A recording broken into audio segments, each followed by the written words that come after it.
I don't have to be the most skilled athlete, most skilled chef, best speaker, but one thing I just don't sit well with is... Dan Churchill, ladies and gentlemen. Dan Churchill's right here. Do it up. Early on, this is who I was. I was the Aussie dude, surfer hair, that he's a flash in the pan, he's not gonna relate to the audience. Book didn't do well, like all these things that we had lined up, and this is like, okay, this is really... If I go home, I would be quitting. And I'm like, fuck it, let's just eat rice and beans and go hard. G'day team. Legends. What I realized was consistency in a space draws attention. And as a result, I started to have companies reach out to me to be associated with them, and it was great timing. Why? Because I was getting notoriety, PR was easy to pick up, and it brought out more relevant opportunities for myself. Now, this is the most important part, I would say, is building a personal brand is like building business. You have to think about momentum, you have to think about instinct and ways to grow and product drops and releases. What not just drove you initially, but sustained you through the initial and the inevitable ups and downs? I would say early on in my life, I pretty much did everything to impress my father.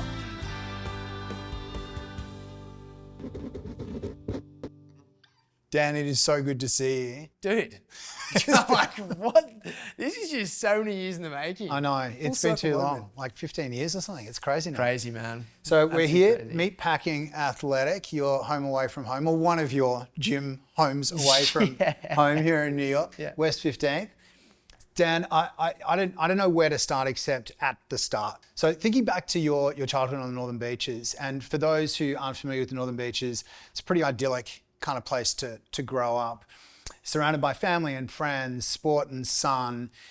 Give me a sense of what early on for you, what really lit you up? What was important to you in those early years? Yeah, you know, growing up in the Northern Beaches, you have a very privileged life, whether you have money or not, right? You're in a very beautiful part of the world. And so for me, like, my parents didn't have money. They had a really good location, but they had a lot of just support in a way that my brothers and I just felt we could have the world as our oyster and the way they positioned things. Not because they gave us anything, but because they, like a lot of, I think what really good parents do is they provide the guidance to say, hey, go do what you need to do. You need to earn it. And one of Dad's lessons was just like, if you need to get anything done, you gotta go do it yourself. Yeah.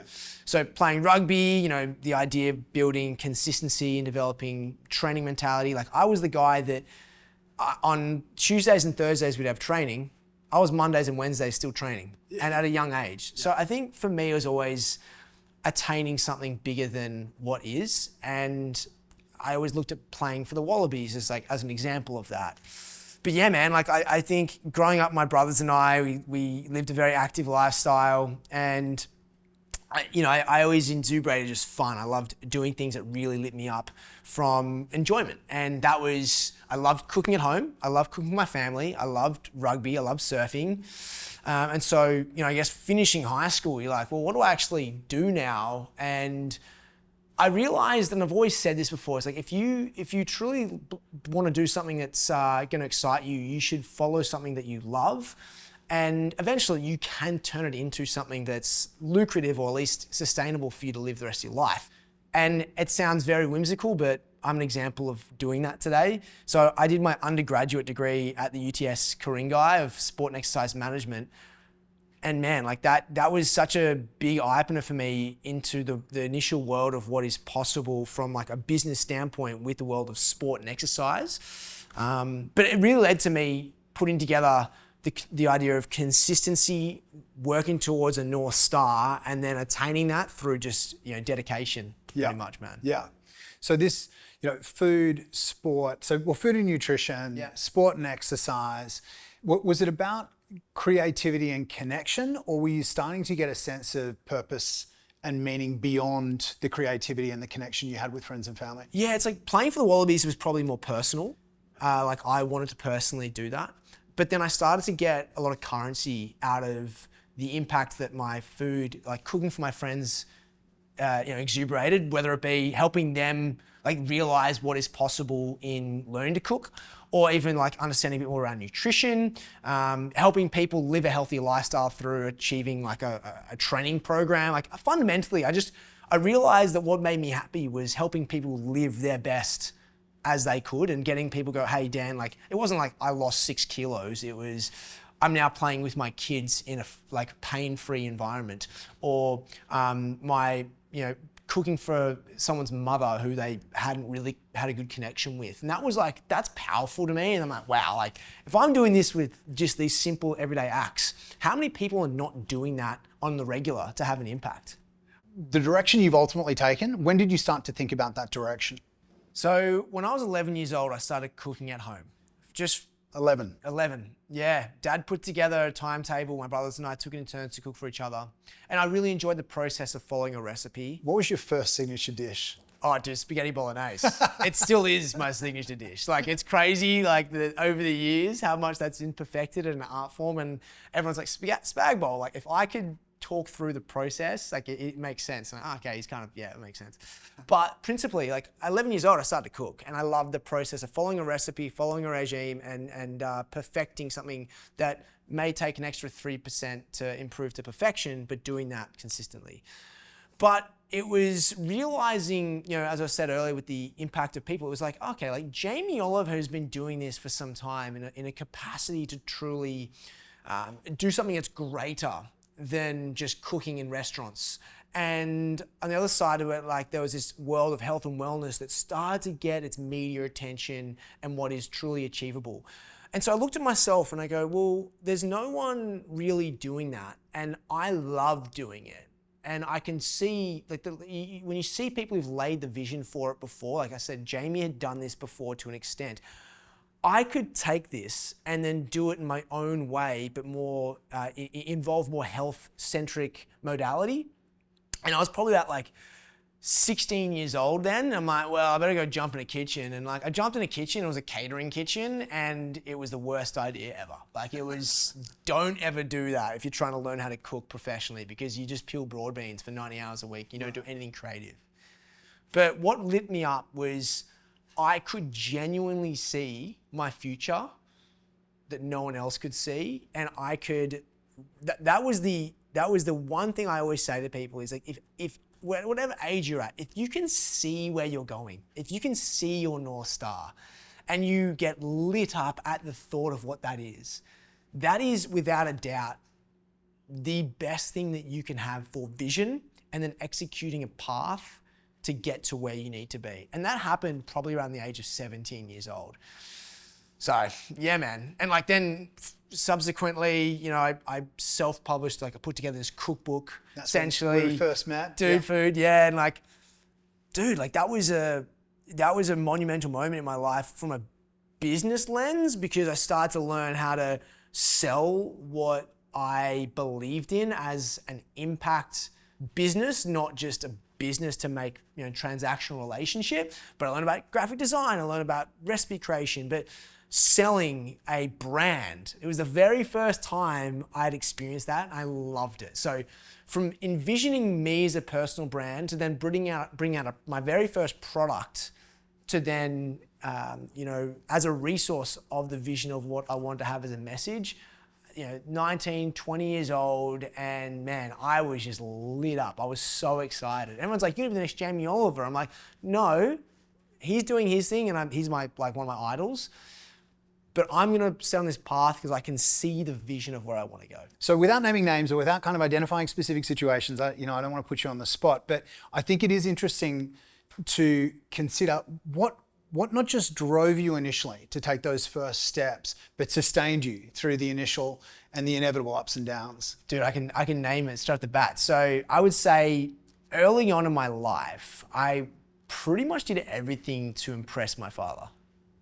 Absolutely everything, you know, and that was just kind of, Dad's the alpha of our family. Like he's always been that person and someone I've always admired and looked up to. But it was also, you know, Dad's way of love wasn't verbal, he was actionable. But at the time I didn't realize that. And I've said this countless times, is what I was searching for, I already had achieved from him, but the way I was receiving it wasn't the way that I thought I was meant to be getting it, and so I didn't acknowledge it. And so, for example, you know, Dad took me to every rugby game, every single rugby training session, every rugby game. He was the first person to give me feedback. He was the first person to say everything that like would give me growth. but I didn't recognize that as like love. No. You know, I just didn't. And every single early part of my life was to impress Dad. And then that's called the lens of rugby. But even outside of that, that developed like a chip on my shoulder, because the call it the profoundness of achieving that attainable goal of sitting on the mountaintop and making sure that you left this life in a way that someone else can be proud of, I think was a bigger thing after that. So initially what was Dad, and probably to this day, not as much so anymore. Like I've come to terms with like Dad's, you know, phenomenal way that he supported us. But I've learned that I do want, whether it be my family or other people, as a certain form of affirmation. And it doesn't have to be me, but there's always been this like, I want people to feel like I've made a difference. And that started from Dad. Yes. And now it's gone beyond that to say that I, probably from that early age of watching, you know, Jamie do his thing, I'm like that'd be so cool to have people see you in a light of impact.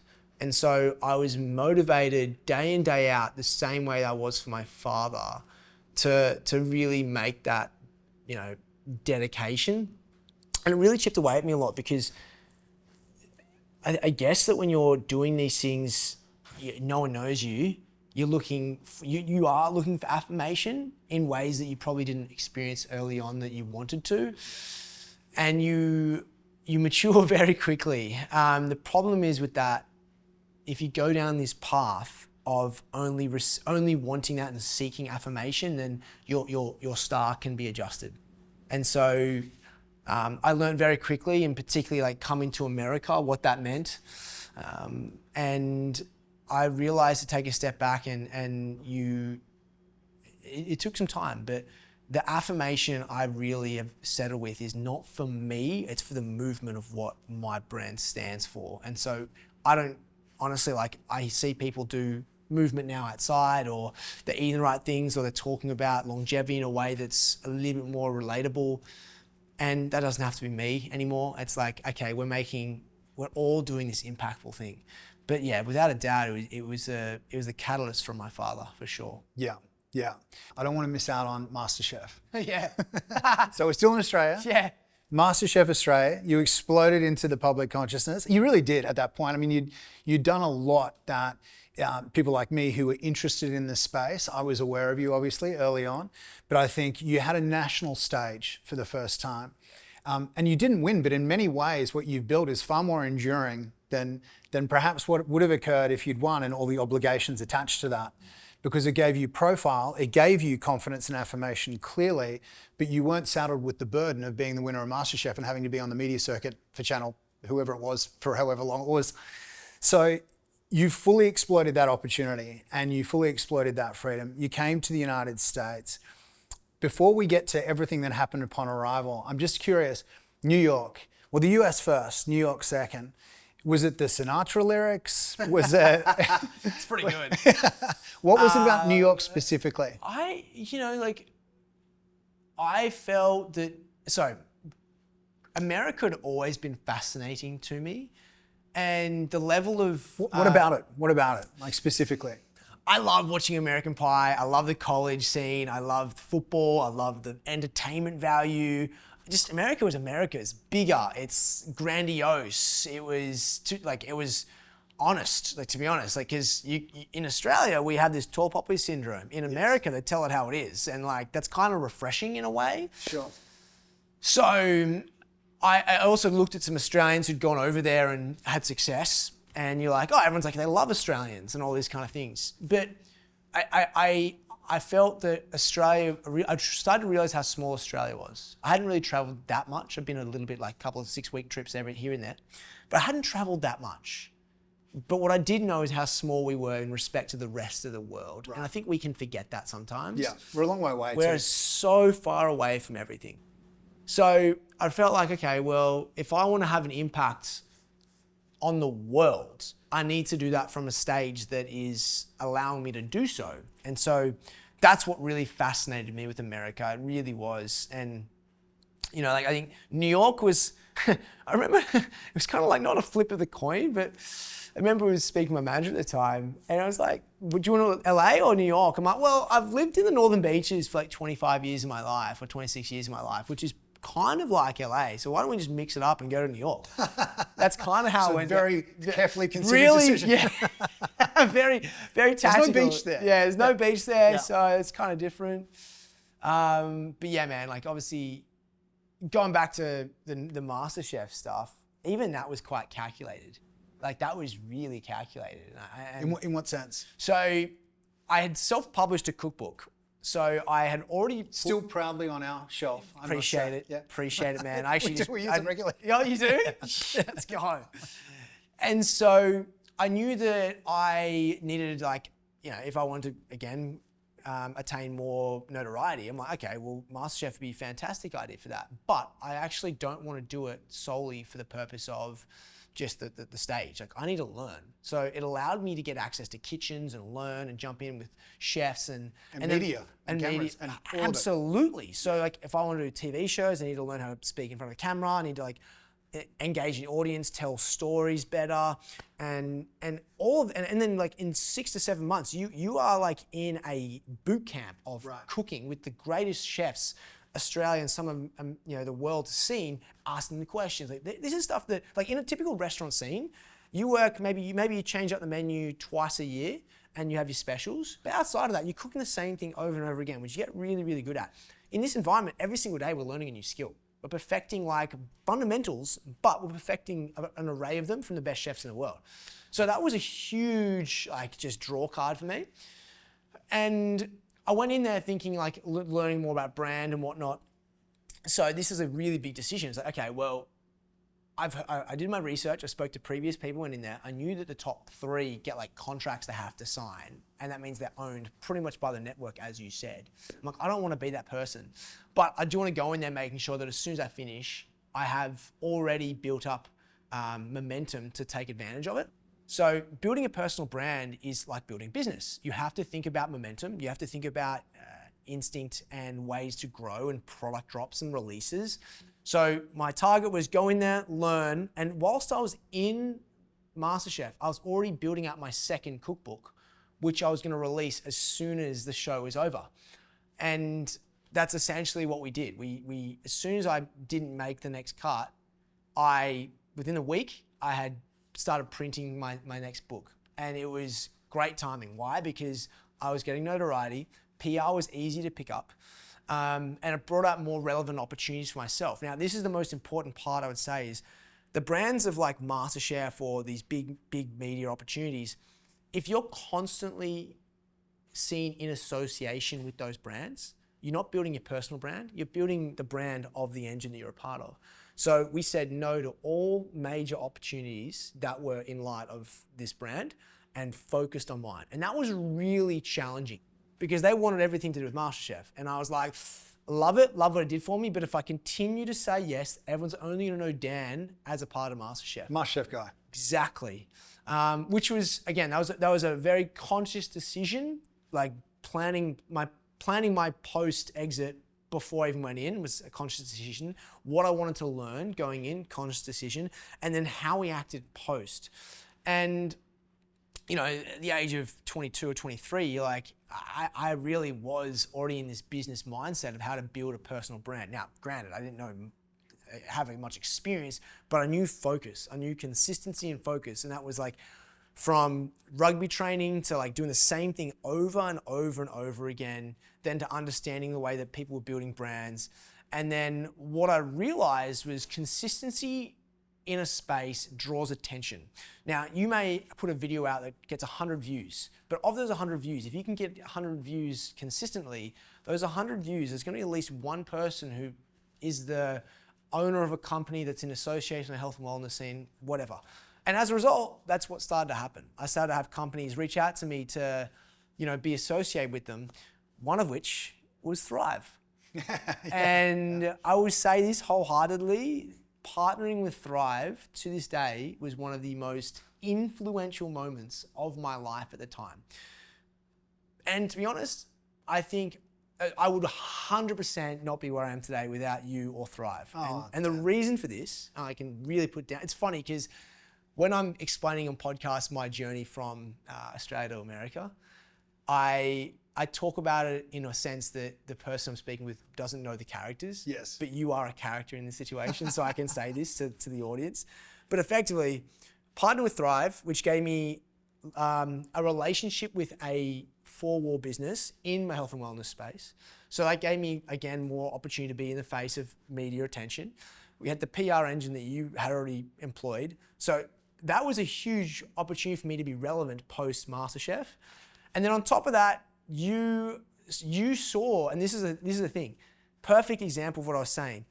One of those people may know somebody in the space and they see it, and you believed in me from the start. You pulled me aside and said, hey, I've got this friend in America that is kind of connected. And like, dude, kind of connected is like, and he's a lovely, Mark is absolutely lovely. There's no one like Mark. There's no one like Mark. Mark Robinson is incredible. But you, that's the thing, like you saw where I was going because you could envision what I was putting out there. Through the work that I consistently been doing, you saw the vision and you were like, you don't give away Mark's relationship to anybody at all. And so from that, I would not be in America without you believing in my brand to then introduce me to someone like a Mark to then have me just go over the other side of the world and start my career here. Mate, that's incredibly kind of you to say. It's true. Thank though. you. I didn't think this would come up, but I really appreciate it. It's true though. Thank dude. you. Like you really, like you got to think about. There's you. moments in your life that are pivotal, and you have to recognize that. And granted, I had to put myself in a position for you to do that. Of course.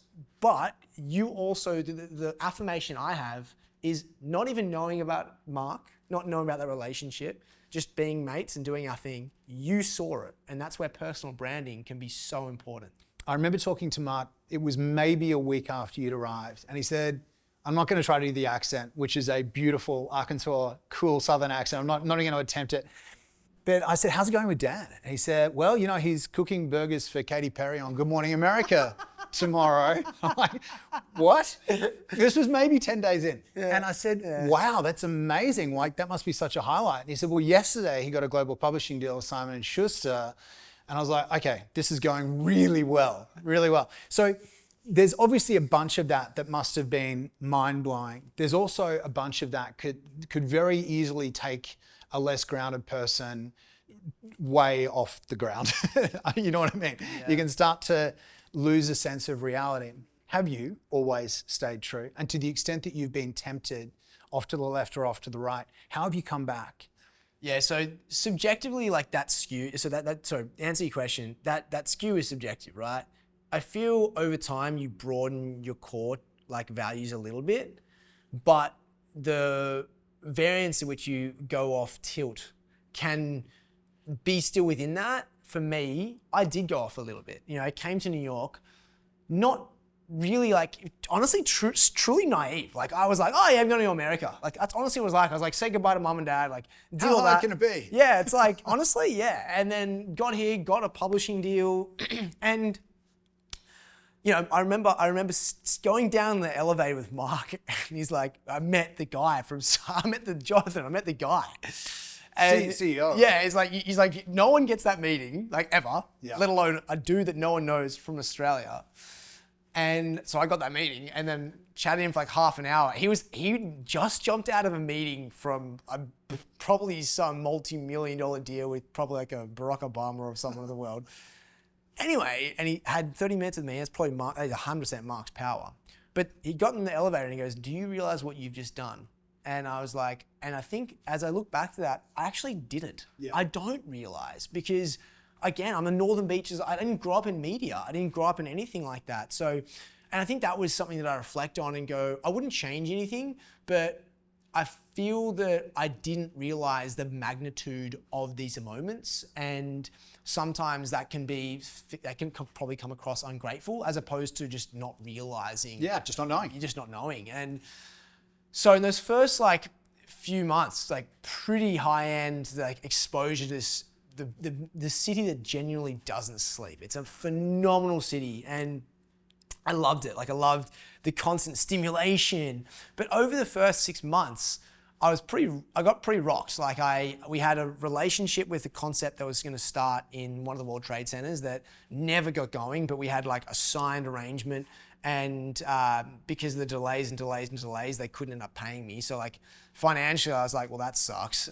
So I had to like literally get on couches and do the whole New York experience. My manager at the time, who again, like Mark, I wouldn't be here without, like, it's like, do you want to come home? And I go, no, I don't. Because I remember how hard it took to get the visa to come over here. But that resilience is like, no, I'm here. Like it wasn't just the visa. It wasn't just the visa. You weren't prepared to give up. No, 100%, man. But that really, it did rock me, without a doubt. The naivety rocked me, the realization that no one knows you at all. Like you are, again, back to that affirmation situation. Like in Australia, I was starting to get affirmation, notoriety, and all this kind of stuff. And like I could have stayed in that path and, got to a position of just, I'm happy. But when you go to the other side of the world, no one knows you. No one knows anything about you. And you rock up expecting the same feeling and warm and coziness. And the thing about America and Australian relationship, everyone's like, oh, they love Australians. They do for about 15 minutes. And if you don't have anything sustainable or relatable to say, they're like, oh. And the other thing was, you have to be direct and you have to tell it how it is. One of the biggest lessons I've ever had in America was the difference between tall poppy syndrome and being honest. And when you're asked a question, particularly on live television, about how much success you've had at a young age, you don't give the Australian answer of like, oh, I'm doing okay. Because what they're actually asking you is like, I actually want to know. And for that, you have to be like, yeah, like I always say, be Roger Federer. He gives the most honest, confident, but still humble answers in a post-match tennis press conference. Yeah, confident, not arrogant. Exactly. And that's what I had to do. And I had to start learning to do that. Early on, this is who I was. I was the tall popper syndrome, Aussie dude, surfer hair that no one really started to relate to anymore. And like I'd been here for 6 months and started to get to that point where like, well, he's a flash in the pan. He's not going to relate to the audience. So we had the Chew, which was lined up. That got canned. Book didn't do well. Like all these things that we had lined up, and it's just like, okay, this is America. This is going to be harder than I thought. This is why people say, if you can have a crack at America and stick around, you're doing unbelievably well. And that was, year in, and I'm like, wow, I'm rocked here. Okay, so I want to dig into this a little bit. So 6 months in, you were starting to get a sense of it's challenging here. The most talented people in the world moved to New York to try to prove themselves. Not everyone wakes up all over the world and decides they want to prove it in the Northern Beaches. You're not competing against the world's best necessarily. It's great people, smart people, successful people, but you're not getting that influx of everyone and all the attention that brings. What did you do? How did you dig deep? What was the process that you went through when you refused the offer for a nice flight home to a comfy spot on the Northern Beaches?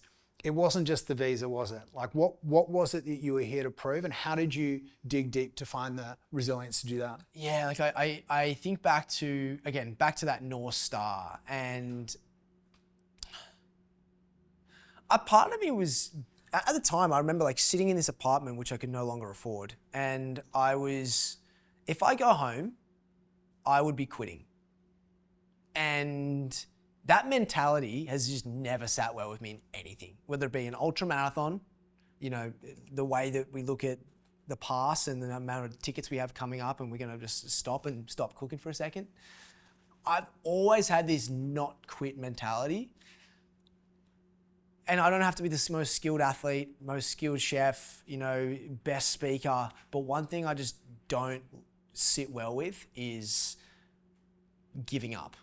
And I don't think at that age I'd really exercised all my options. And I think that's what was really getting to me. I'm like, well, I've got no responsibilities.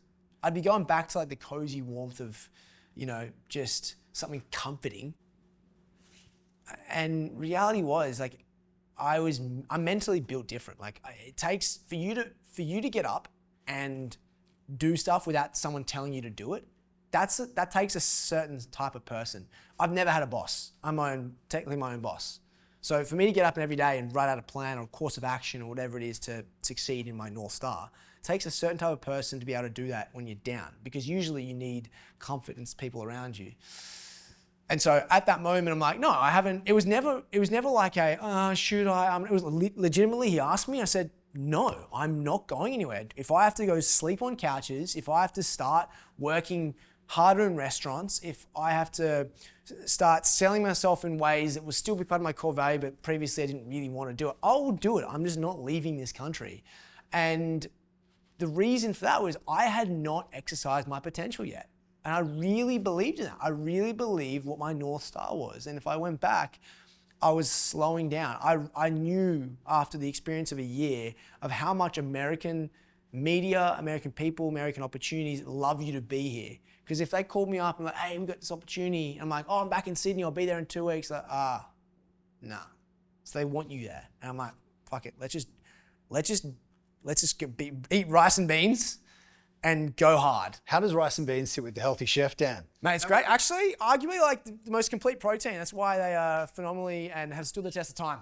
You know, like rice and beans. I like that pivot. Yeah. Really good, really good fiber. Totally on brand. Great carbs. Totally on brand. Yeah, it's really good. Really good. Early on, your mission was really clear in terms of, I want to change the world through food. I want to improve the world through food. And it seems to me now that you're, across all your creative activity, your partnerships, your investments, the work you do with Chris Hemsworth at Centre, the restaurants you're a part of, your investment in Hyro in Australia, and a bunch of other stuff going on, it seems to have really broadened. And I'm just wondering how you would describe it today. You know, Milena, God bless her, she's my partner. People ask her what Dan does, and it's really hard for her to describe it. And you're right, like I essentially come up with this summation is that my job is to show people that living healthy is actually possible. And I still go back to that changing the world through food movement. And particularly in the last 3 to 4 months, more than ever, I've come back to that reality. Because you go from being someone who's a chef, an athlete, a chef athlete, put that together, and that's the point of like where I think my point of difference is and why I do get opportunities is a chef with an X factor or an athlete with a chef background is a little bit more, call it broader in terms of opportunity in the health and wellness space, because he lives the talk that he is absolutely expressing in all his media. And so there's a fine line there though. Like you can't be too heavy on one of them. You still have to be relatable. And that's a balance that we continue to essentially toe the line on. But one thing that is for sure is my North Star has never changed. That changing the world through food movement has never changed. Every time I sit down with the team now and like discuss what the next opportunities are, I'm like, well, does this actually suit our North Star? If it doesn't, or doesn't allow us to get to where we want to be, then it's not worth it. And that rigid core value thing I was saying earlier, is like this continues to get even more refined. Because opportunities from 4 years ago, maybe a yes, but today they're definitely a no. And that's just allowed me to truly go deeper in the relationships that I'm doing and have more, truly impact in the things that I want to be doing. So whether it be starting out, and I think this is interesting, is like I started out technically in the influencer world as a chef. And then from that, you start to develop an understanding of skill set in maybe a category or part of the business that is outside just you posting content about that brand. It could be learning how to teach the brand to create content. It could be a strategy around the different platforms. It can be storytelling. It can be brand. And over the years, I've now been in New York for 9 years. And I think New York in 9 years is like 30 years in the world, because you're just a mecca of MBA, just knowledge.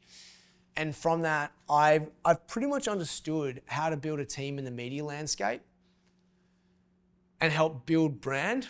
And my North Star is ultimately, as I said, this is the hardest thing I've had to, I strangle with myself every day about it.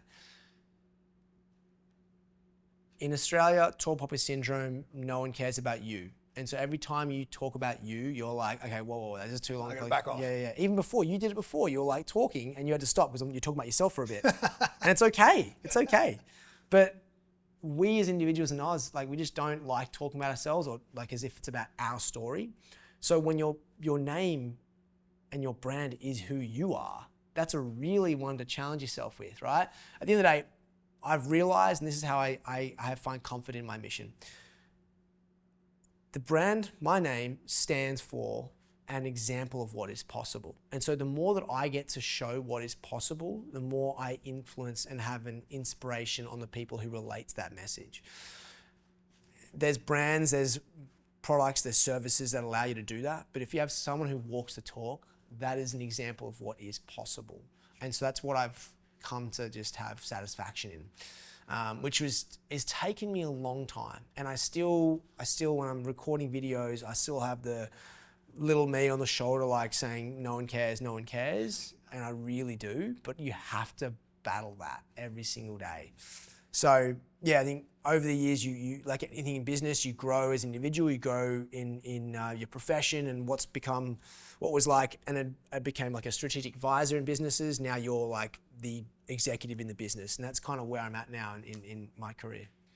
You've got so much going on, and you're now at a point in the evolution of your personal brand. You're elevated to a point, I should say, in the evolution of your personal brand, that you're attracting. There's a lot of incoming. What's the touchstone for you in terms of ensuring an authentic connection to your higher purpose, and you're not being pulled into supporting others?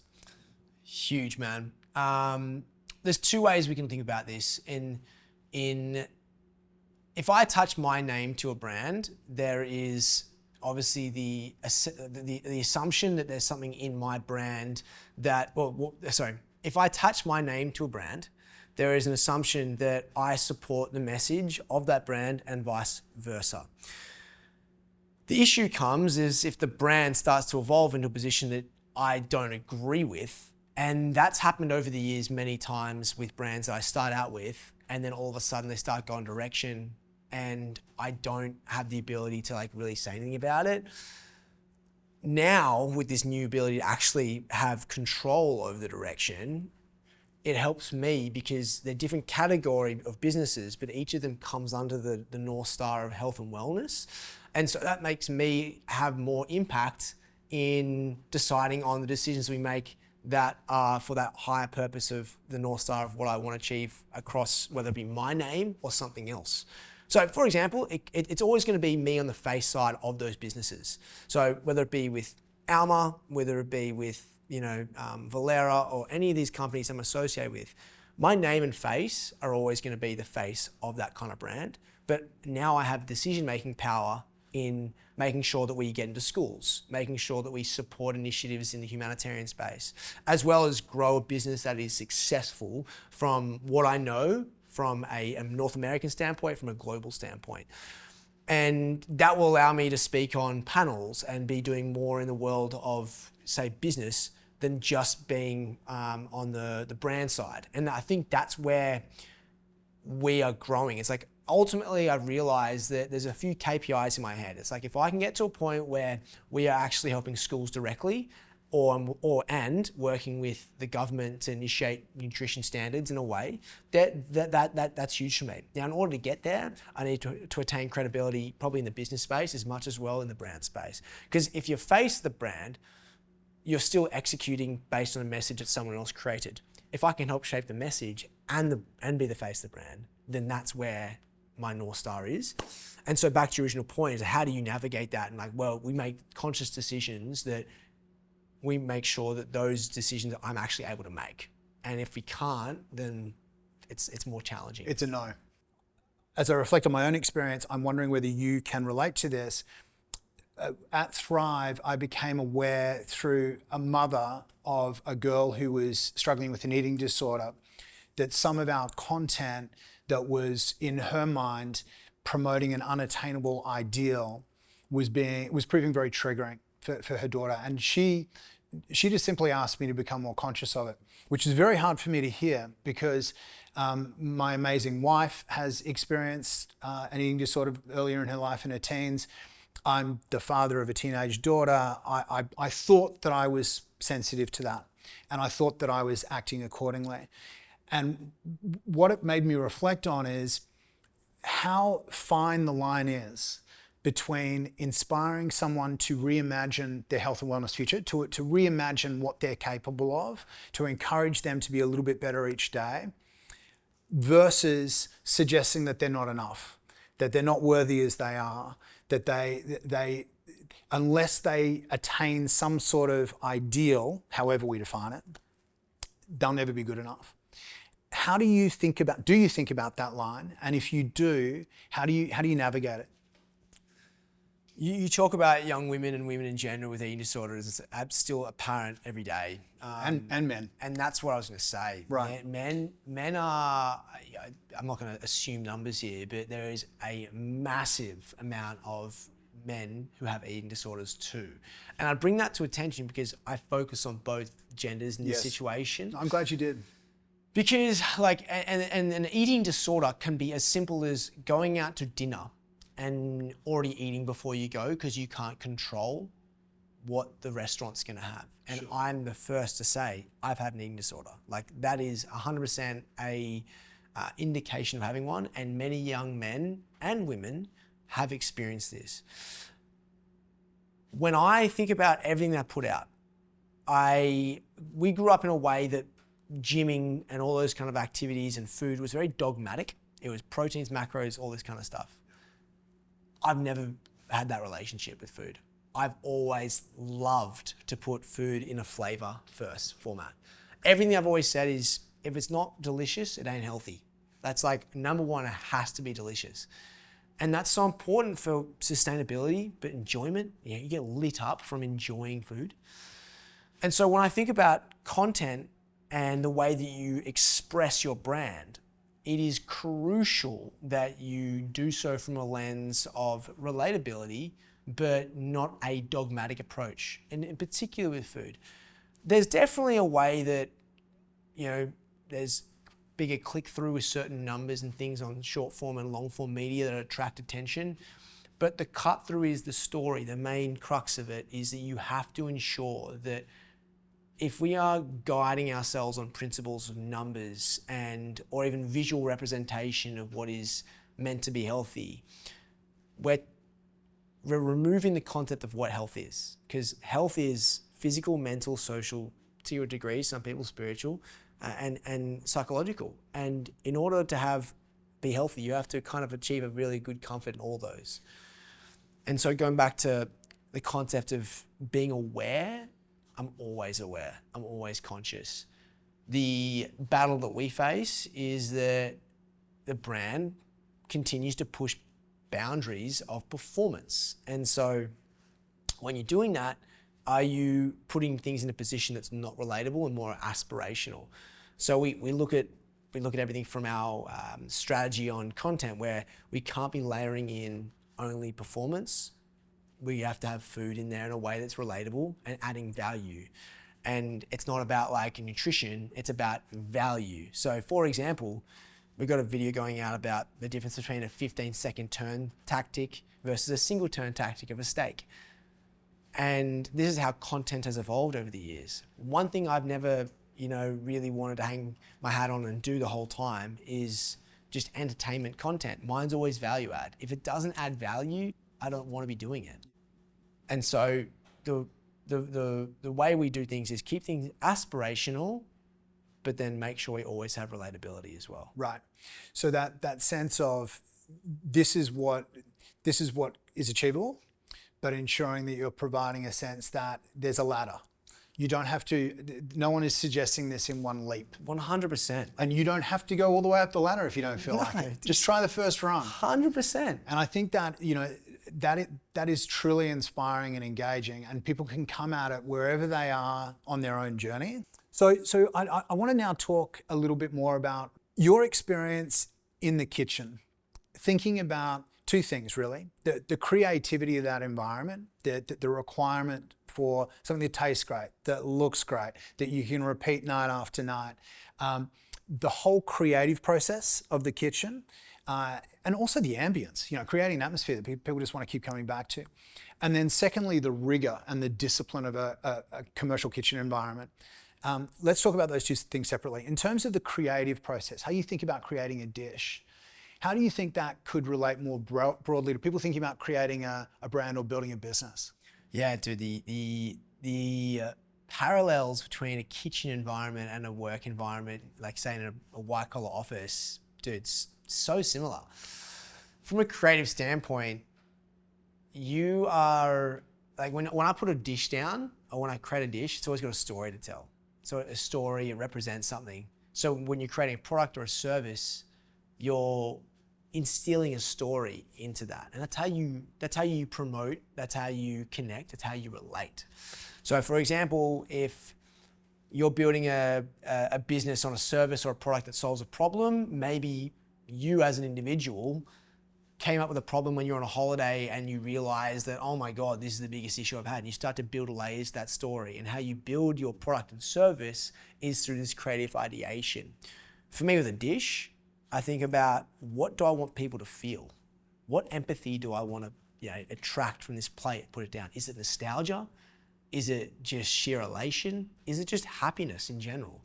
And so as I think about the plating of the dish, to the flavor of the dish, to like where it came from, the cultural references, did the corn that was currency back in the day in Mexico that could now tell the story of what food is to this tribe. All these things are creative storytelling. And so when I speak to my team, both in an executive environment or in a creative environment, I'm always thinking about storytelling. And you can have a great product, you can have a decent marketing team, but if you don't have a great story, the lifetime value of that service and product will diminish. And so I think more and more now we'll see businesses that are very much on the affiliate side of things that can grow to like $40 to $50 million in ARR, then realize that they're going to cap it out. They have to invest in storytelling. And I think that's where it's exciting for me, because that's what we do, but like I also am excited for businesses that can see the lifetime value is investment from storytelling and brand. 100%. Yeah, I think brand promise and the narrative that brings brand promise to life and how that evolves over time, great reference in terms of the analogies to the kitchen. So that's the brand level. And if we think about applying this to other businesses, next level down is, okay, well, how do we realize the brand in a consistent way? Systems, processes, rigor, discipline, timing. Let's talk about that. I mean, that's kitchen, right? Oh, dude, this is, I usually use, so there's two references I always talk about. So in an environment, a kitchen, I'm the quarterback. So the chef stands at the pass, gets all the dockets come in, and you have your team. Now, each team is typically like, they're definitely a skill set to a particular category. So it could be the person on the hot plate, could be cold garde-manger, could be the fryer, it could just be the combi oven. And so if your whole team set up. Now, for one dish, it may take 3 people on 3 separate stations to execute. It's not like Josh's dish is made by Josh and Josh's section only. Part of it be like, I need someone from saute to make something, then I may need someone to finish something on the fryer, and then all the elements have to come together at the right time. Otherwise, the dish will go cold, something will be overcooked, the plating will, sitting under the heat lamp, and the presentation will look beautiful, just derelict. But all that is harmony. It is an orchestra. Yeah. Things have to be timed. And what do you require for that? 1, practice, consistent practice. You need to see if this can be done consistently. So planning and R&D. And then once the teams execute it once, you have to have feedback. So you have to have the communication during. So as a team, you have to be communicating. You need a leader to direct traffic. So that's me, making sure that, Giselle is crushing the salad at the right time, that the scallops are coming off the hot plate. And then when it comes to plating, everything arrives at the right time. And then afterwards, you have to have a post-mortem. You have to understand, hey, why did this not work? Tell me your feedback. Or if it did work, is there something I could have done to help you? And that's a standard feedback loop. It's like practice, execute, give feedback. And over, a course of maybe 6 nights, it's the same process, yet you just get better at it. And I use this actually not just in my cooking environment, but when people say to me, Dan, I don't like cooking. And I always know the reason. 1, it could be too time consuming. You don't like it because it takes too much time. So it could be too time consuming. It could maybe cost a little bit more than you'd like. and you don't like washing up dishes. All right? What I say to that is, all right, here's a challenge for you. Just do this for me. Pick a dish that you actually like, and for the next 3 Tuesdays in a row, I want you to cook that dish. Next 3 Tuesdays. Now, I say that because the first time you cook it, it'll be the most expensive, it'll take the longest, and you'll have the most time cleaning up. By the third time, you've probably picked the spices up already, so it's more cost effective. You've done it 2 times, and you're using less pans because you know what you're dealing with. Now, that's not the doing anything in particularly hard, it's just practice and consistency. Yeah.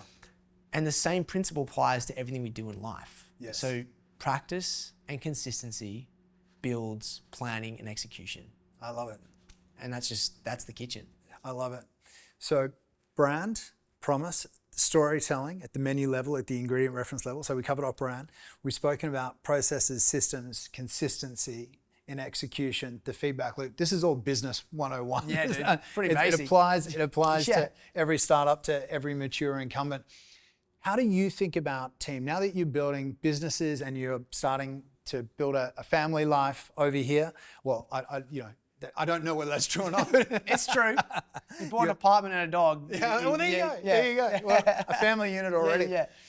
As you think about the kind of people you want to surround yourself with, professionally and personally, and you think about from a cultural perspective, if we want to use the business analogy, the sort of attributes, the sort of behaviors that you want to see in the people that you want to spend time with, and the legacy that you're trying to create, how important it is to you and how much the right people can add to that. What do you look for? First and foremost is belief. It's really hard to put into words having someone believe in a brand that's your name. And so that's really critical. I found over the years that people want to be associated with you, but don't want to build the brand with you. And so that's a challenge, but that's something I always look for. And so I'd also like in building a team it's the same as building a business in general. So in my world, it's a similar thing. If you want to build a business that goes from 0 to 5 million, it may not be the same business that takes you from 5 to 50. And so you do have to take a step back. But what I will say is that I work with people who are willing to learn as quickly as I want them to learn and teach me things at a rate that hopefully it's not every 550, 250, I'm actually up to the 250 mark with them. And so I find that if I have someone who's in belief, I look after them, I teach them, they teach me. That is a huge attribute and skill set that I look for in someone who's coachable, but also just has sheer belief in the mission that we are trying to achieve. It's also interesting because when you're in a business that's in, say you have a salaried job in finance, you're there, most people would be hard pressed to say it wasn't there because of money, right? In my world, we get to do really cool shit. It is fucking awesome. I get up, I have the best job, I really do. So people work with me, you want them to have that same jubilation. You want them to have that same jubilation.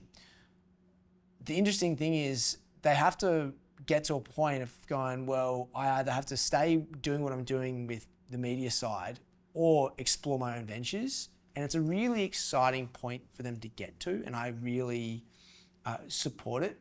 And you'll know that they are looking at those things because they've started to build all these skill sets and whatnot.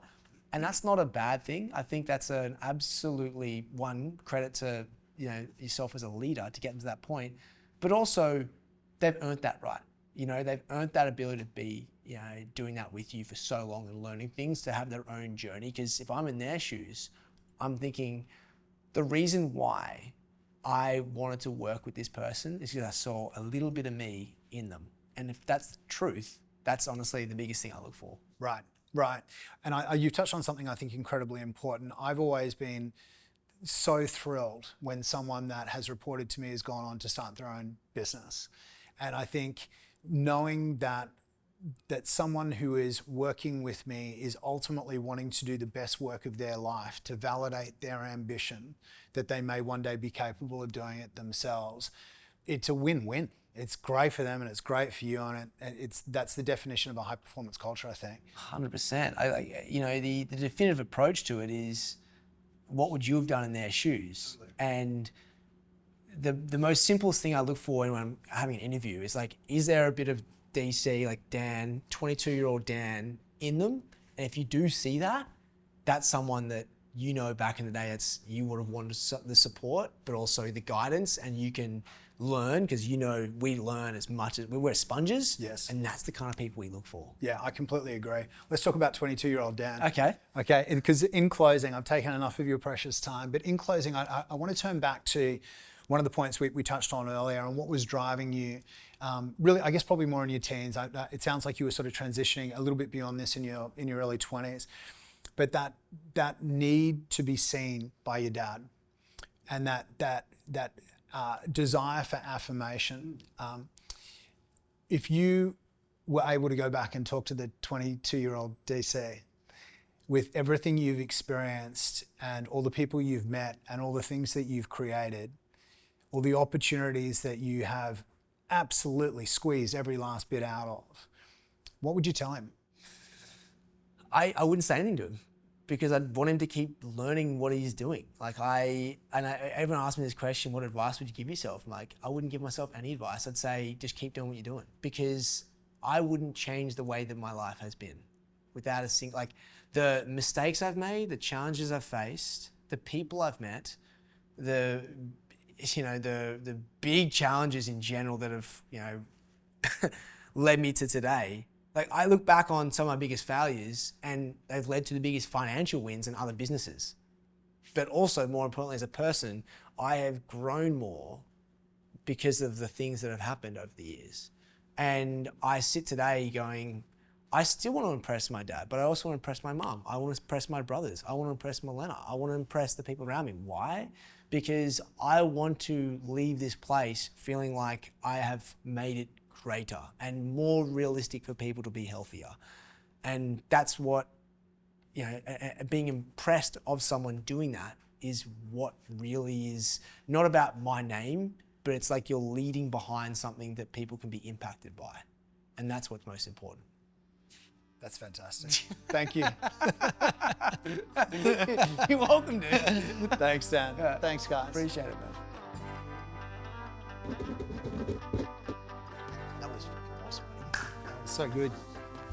Thank you. We're just chatting, bro. No. You keep forgetting this stuff happens. Yeah, exactly. You know what I mean? Well, I don't, because I'm not used to it. Right. But about halfway in, I did have about a 15-minute stretch where I was like, oh shit, there's cameras. I kind of forgot, So it was great.